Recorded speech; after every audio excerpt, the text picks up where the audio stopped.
कहते हैं अगर औरत जानबूझकर गलत रास्ते पर चल रही है तो उसे रोक पाना किसी की बस की बात नहीं होती है।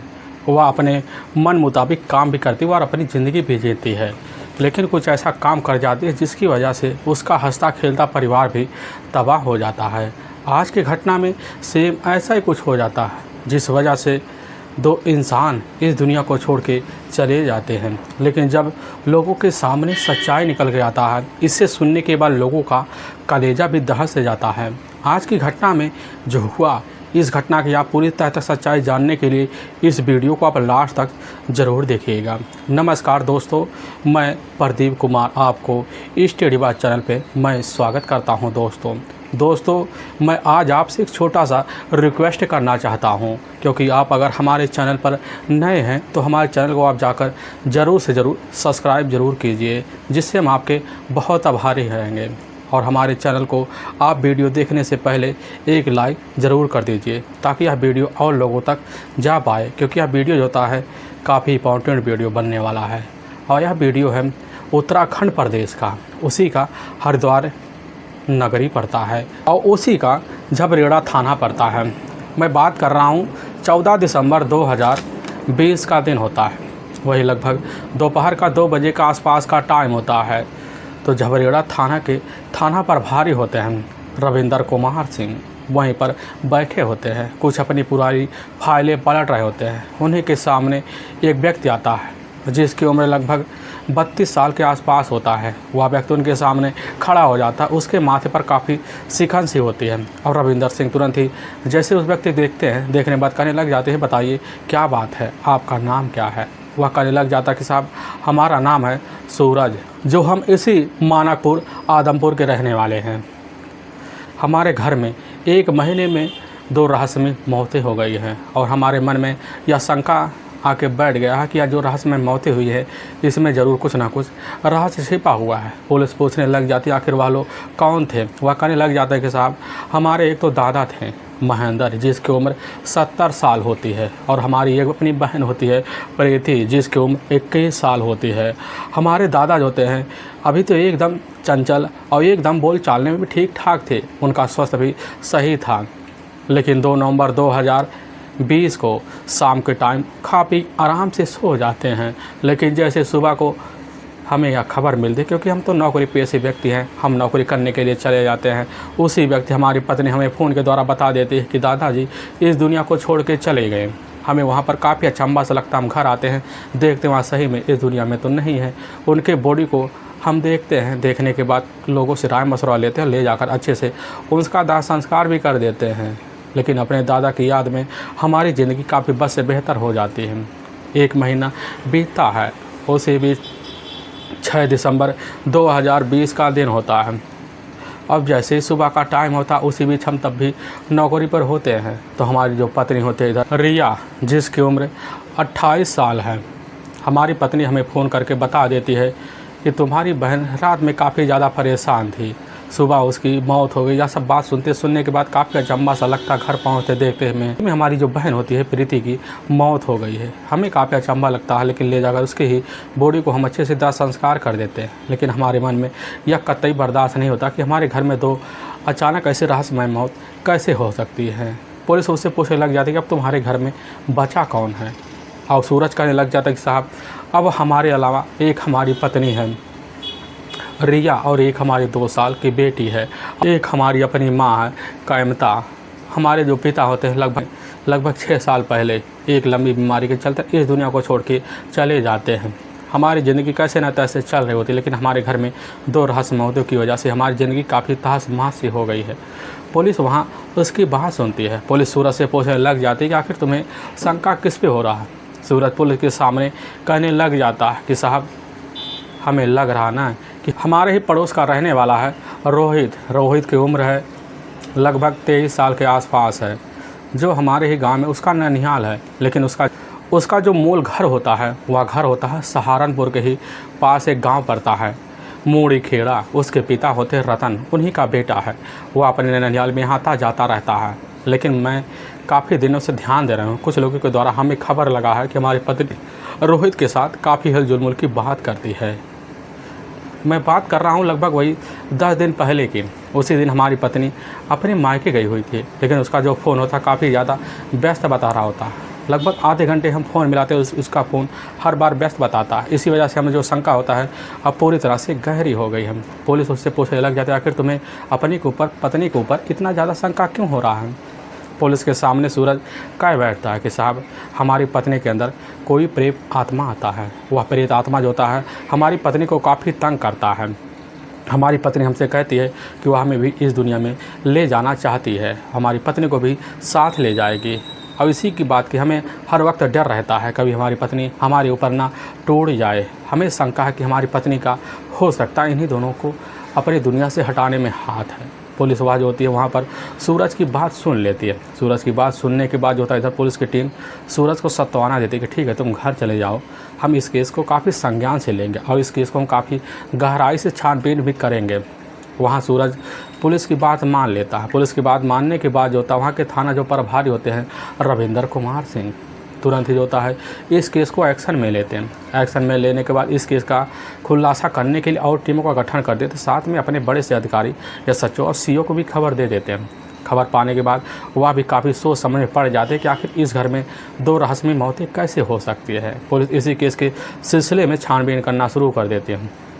और जब पुलिस छानबीन शुरू कर देती है तो जो टीम होती है सबसे पहले बार जाती है। जाने के बाद तुरंत घर पहुंच जाती है। सूरज के घर पहुंच जाने के बाद वहां जो होता है रिया का मोबाइल नंबर ले लेती है। रिया का मोबाइल जब पुलिस पास जाती है और साथ में रोहित का मोबाइल नंबर भी लेती है। दोनों का मोबाइल लेने के बाद पुलिस की जो टीम होती है दोनों का मोबाइल नंबर का पूरा CDR डिटेल तय तक निकलवा लेती है। लगभग 3 महीने का पूरा CDR डिटेल निकाला जाता है और तभी रिया के जो मोबाइल नंबर होता है उसी मोबाइल नंबर में घटना वाली रात यहाँ तक कि लगभग 3 से 4 महीने तक इनके फ़ोन पे कई बार बातें होते थे। वह नंबर जो होता खुद रोहित के नंबर से होता है। पुलिस इधर रोहित के नंबर का भी CDR डिटेल निकलवा लेती है और जब रोहित के नंबर का CDR डिटेल निकालती है तो उसी में भी रिया का नंबर दिखाई देता है। पुलिस का जो शंका होता पूरा यकीन में बदल जाता है।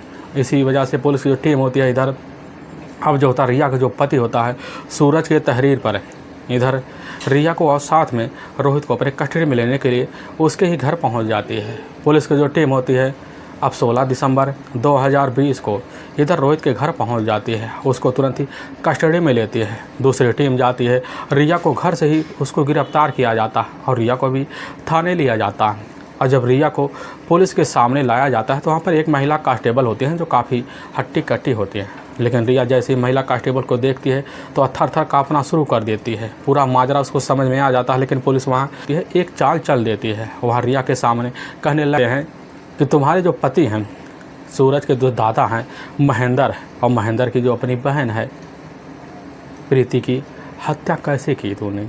तुम दोनों अपने बड़े आराम से जुल्म कबूल कर लो, क्योंकि जो होता रोहित ने सारा जुल्म कबूल कर लिया, अब तुम्हारी बारी है। यह बात जैसे इधर रिया सुनती है, सुनने के बाद अचंभा से रह जाती है। पुलिस के सामने बेबाक कहना शुरू कर देती है, लेकिन पुलिस जैसे मनोवैज्ञानिक तरीके से पूछताछ शुरू कर देती है तो पुलिस के सामने रोहित तो टूटा हुआ पड़ जाता है, लेकिन इधर रिया भी टूट जाती है। लेकिन पुलिस के सामने जो सच्चाई रखते हैं, जो दर्द भरी कहानी बयां करते हैं, सुनने के बाद लोगों का कलेजा भी दहल से जाता है।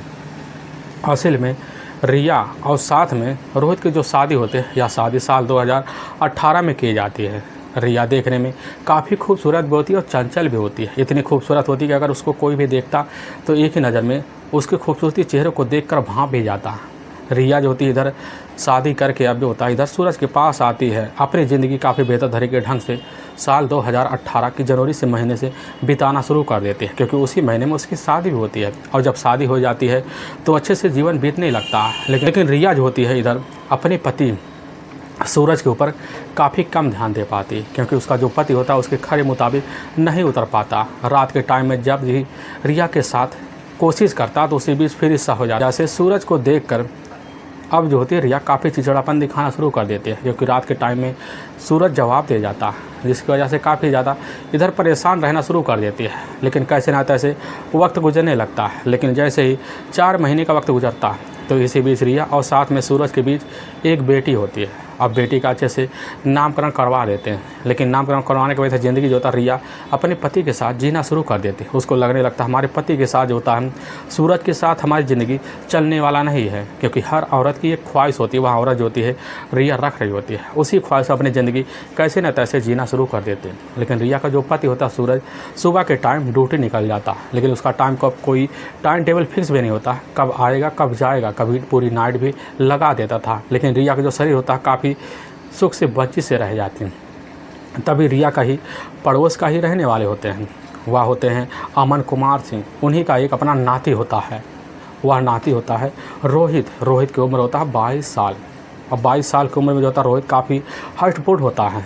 रोहित जो होता है काफ़ी आना जाना इधर सूरज के घर आना जाना लगा भी देता है, जिसकी वजह से सूरज की जो पत्नी होती है रिया के ऊपर जैसे नज़र पहुंचता है तो रिया की खूबसूरती देखकर इधर रोहित दीवाना सा हो जाता है। लेकिन रिया की नज़र जैसे इधर जाकर अब रोहित के ऊपर पहुंचता, रोहित के बारे में सारी जानकारी हासिल कर लेती है कि आखिर रोहित कैसा लड़का है। तो पता चल जाता है कि रोहित जो होता अपने गांव में तो रहता है, लेकिन काफ़ी बार काफ़ी लोगों के साथ चोरी करते हुए पकड़ा गया है। यहाँ तक कि वह जेल की सलाखों के पीछे भी पहुँच गया है, एक बार नहीं कई बार पहुँच गया है। वह आपराधिक किस्म का आदमी होता है। अब यही भनक जो होता है इधर जैसे रिया को लगता है, वह समझ जाते कि इससे अच्छा हमारे लिए कोई और लड़का नहीं मिल सकता। मन ही मन उधर रिया अब जो होता है रोहित को चाहना शुरू कर देती है, और रोहित भी जो होता है रिया को एक दूसरे के सामने जब आते हैं देखकर चाहने शुरू कर देते हैं। यानी कि दोनों के बीच प्रेम प्रसंग चालू हो जाते हैं। दोनों एक दूसरे के मोबाइल नंबर भी लेते हैं, रात का टाइम मिलता, रात के टाइम में दोनों मोबाइल के थ्रू बात कर लेते हैं। वीडियो कॉलिंग के थ्रू जब बात करके दोनों का मन उकस जाता, मिलने के लिए बेकरार हो जाते हैं। तभी इसी बीच हद तो तब बढ़ जाती है कि जब एक दिन खड़ी हो जाती है सामने रोहित के, वही होती है रिया, कहने लग जाती है कि हम तुम्हारे साथ अपना पति वाला रिश्ता रखना चाहते हैं। यह बात एक बार जैसे ही रोहित सुनता काफ़ी सन्ना सा रह जाता है। रोहित भी कह देता ठीक है, जब तुम बुलाओगी तो हम चले आएंगे।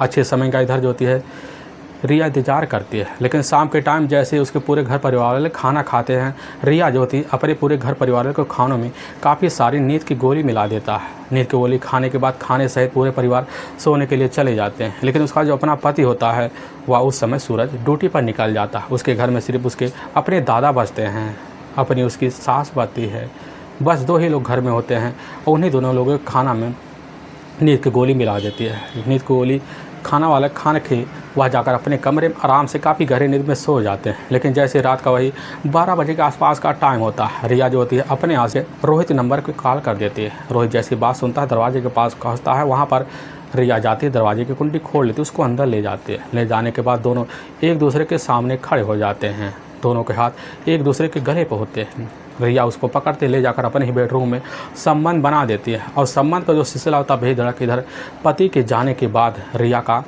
रोहित के साथ शुरू हो जाता है। हर दिन पेशा बन जाता है कि जब भी मन करता शाम के टाइम में ज़रूर दोनों को लोगों के खाने में नींद की गोली मिला देती, आराम से जाकर वह दोनों लोग सो जाते हैं। और जब सो जाते हैं तो इसी बीच हद काफ़ी ज़्यादा करार भी कर जाते हैं, वही रिश्ता रखना शुरू कर देते हैं। वक्त गुजरने लगता है, ऐसे गुजरते गुजरते ज़िंदगी का लगभग इनके रिश्ते का लगभग पूरे का पूरा 2 साल बीतने का हो जाता है। तभी 2 नवंबर 2020 का दिन होता है।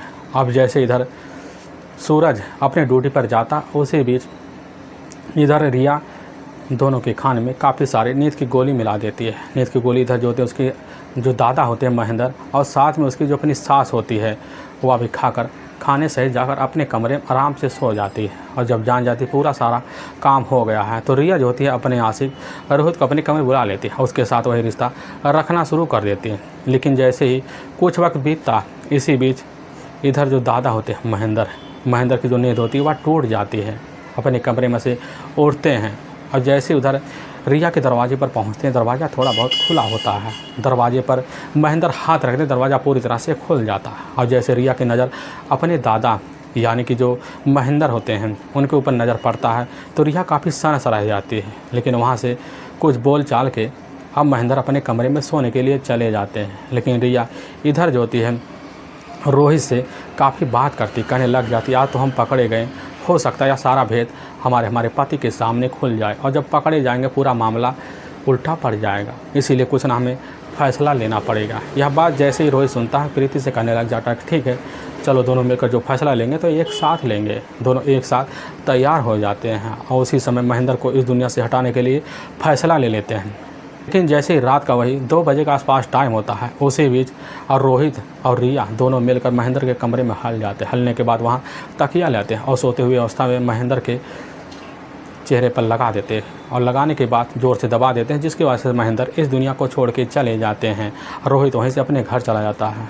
रिया सुबह का इंतज़ार करती है। सुबह इंतज़ार करते करते वक्त आ जाता है। रिया अपने पति के पास फ़ोन कर देती, कहने लग जाती हैं कि पिताजी इस दुनिया को छोड़ के चले गए। यह बात जैसे उधर महेंद्र सुनने को उसको काफ़ी सदमा सा लगता है। अपने घर आता, देखता या तो सही बात रिया कह रही थी और अपने दादा को ले जाता है। इधर महेंद्र अच्छे से देह संस्कार कर देता है। लेकिन 2 दिन का वक्त बीतता है और जब 2 दिन का वक्त बीतता है, उसी बीच रिया जो होती है एक नाटक करना शुरू कर देती है। वह तुरंत ही चीख चिल्लाने लगती है, कहने लग जाती है कि हम इसी तालाब के रहने वाले निहोर हैं। हमारी मौत जैसे हुई है तो हम इस तुम्हारे घर में पूरी तरह से दाखिल हो गए हैं। तुम्हारे पूरे परिवार को खा जाएंगे। हमने ही तुम्हारे दादा को मारा है। अब जो था तुम्हारा ही नंबर है। सुनने के बाद काफ़ी दंग सा रह जाता है। उसको शंका होने लगता है कि हो सकता है हमारी पत्नी के अंदर कोई प्रेम आत्मा आ गया हो। अब वहीं से जो होता सूरज अपनी पत्नी की इस बात पे यकीन भी कर लेता है। लेकिन जो होता सब उल्टा होता है। लेकिन कैसे न तैसे वक्त गुजरता है। इधर पूरी तरह से अब रिया चूर सा पा जाती है। जब भी मौका मिलता तो अपने घर में अपने आशिक रोहित को बुलाती, फिर वही रिश्ता रख लेती। बेधड़क रिश्ता चलने लगता है। लेकिन जैसे ही कुछ वक्त बीतता है, इधर सूरज जो होता अपने घर में बैठे बैठे काफ़ी बोर महसूस करता है। उसको शंका होने लगता है कि हमारे जो दादा हैं उनकी मौत किसी रहस्यमय तरीके से हो गई है। सोचिए साजिश के तहत उनकी हत्या की गई है। और इसी चिंता में वह काफ़ी ज़्यादा परेशान हो जाता है। इसी बीच उसकी जो अपनी बहन होती है प्रीति, जिसकी उम्र होती है 21 साल के आसपास होता है, उसकी बहन प्रीति को भी खबर लग जाता है। उस समय जो होता है अपने दादा के दादा संस्कार करके तुरंत ही अपने मामा के घर चली जाती है। वहाँ से पढ़ाई करते हैं। लेकिन जब खबर पाती है कि हमारे भाई जो होते हैं उनकी हालत काफ़ी बद से बेहतर हो चुकी है, अब प्रीति खबर पता पाने के बाद अपने भाई के पास आ जाती है और अपने भाई के पास अपने घर में रहना शुरू कर देती है। अब इधर जो होती है रिया समझ जाती है कि सारा मामला रफा दफा हो गया। अपनी ज़िंदगी उस आशिक के साथ अपने घर में जब मौका मिलता बिताना शुरू कर देती है। कैसे न तैसे कर इनका महीने का वक्त बीत जाता है। लेकिन तभी 6 दिसंबर 2020 का दिन होता है। अब शाम का टाइम होता है। शाम के टाइम उसका जो अपना पति होता है सूरज उस समय ड्यूटी पर निकल जाता है। उसके घर में सिर्फ उसकी अपनी ननद बचती है। वह बचती है प्रीति और अपनी एक सास बचती है। दोनों को अपने पास बैठाती है, उनको खाना देती है। लेकिन उसी खाने में नींद की गोली मिला देती है। लेकिन प्रीति और साथ में उसकी सास नींद की गोली सहित खाना खा लेते हैं। अपने कमरे में सोने के लिए चले जाते हैं। अब इधर जो होती है पूरी तरह से निफिक्र हो जाती है। और जब रिया निफिक्र हो जाती है तुरंत ही अपने आशिक के पास फ़ोन कर देती है। उसका जो अपना आशिक होता है रोहित कॉल सुनकर उसके ही घर में पहुंच जाता है और रिश्ता रखना शुरू कर देता है। लेकिन जैसे 2 बजे का आसपास टाइम होता उसी बीच अब जो होता धीरे धीरे जो प्रीति की जो नींद की गोलियां होती हैं असर करना कम कर देती है, जिसकी वजह से इधर प्रीति की नींद खुल जाती है। प्रीति अपने कमरे में से उठती है और जैसे ही कमरे से बाहर जाती है तो वहाँ कुछ आदमियों का खिलखिलाने की आवाज़ आती है और प्रीति को काफ़ी अचंभा सा लगता है। वह सोचने भी लग जाती है कि हमारे जो भाई हैं असल में सूरज वह तो ड्यूटी पर गए हैं, आखिर किस आदमी की आवाज़ इस कमरे से आ रही है। वहाँ प्रीति जाती है। एक खिड़की होता है, उसी खिड़की से अपनी आंखों से लगती है। लेकिन अंदर का जो नज़ारा होता है वह देखकर प्रीति काफ़ी सना सा रह जाती है। लेकिन रिया की जो नज़र होती है प्रीति पर पड़ जाती है और प्रीति तुरंत ही वहाँ से सर झुकाकर भाग जाती है। लेकिन रिया जैसे ही देख पाती है काफ़ी अचंभा सा रह जाती है, कहने लग जाती है अब हमारा भांडा दोबारा खुल जाएगा। कुछ घंटे तो बीतते हैं। लेकिन इधर जो होता है रिया रोहित के अपने साथ लिप्त पड़ी हुई थी। तभी जो थी रोहित के सामने रिया कह देती है कि अब हम दोनों को फिर वही काम दोहराना पड़ेगा जो अपने दादा महेंद्र के साथ किए थे। वही काम फिर करना पड़ेगा। हमारे पति को बस शंका हो जाएगा कि वह जो था परमात्मा आया था, उसी की बदल प्रीति की भी मौत हो गई है। अब यह सब मामला जो होता है इधर रोहित और साथ में रिया समझ बूझ लेते हैं।